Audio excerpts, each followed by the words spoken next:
This old guy DIY video has to do with the continuing saga of the International 58 4-row corn planter. So we've had a couple of weeks of drought here in southern Michigan. The forecast is for rain tonight at 9, so I'm going to try to plant this thing today. So what I learned is that when you need a new chain to go to drive your seeder, the 2050 is the way to go. So I got the 2050 roller chain. That's on there, tensioner in place.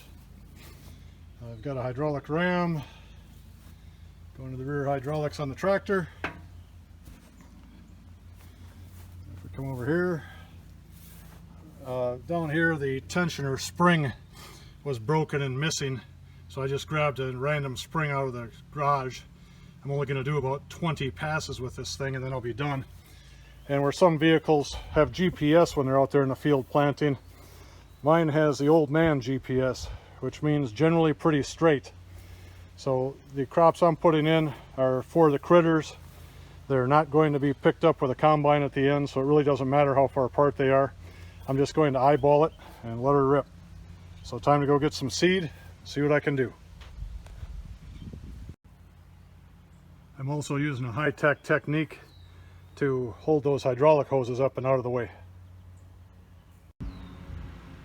I've never used this planter before. Before I go too crazy with my high-dollar seed, I just put 2 hands full in each of the hoppers.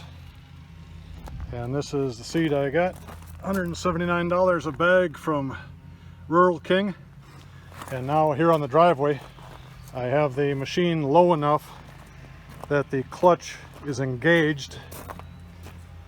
So right over here, we can see when I go forward, the wheels will drive the planter, and then I can just go about 10 feet and I'll come back and look and see what I have for seed on the ground. All 4 of the planters are dropping seed on the ground, so I'm going to head back to the field and see if we can't make some deer happy.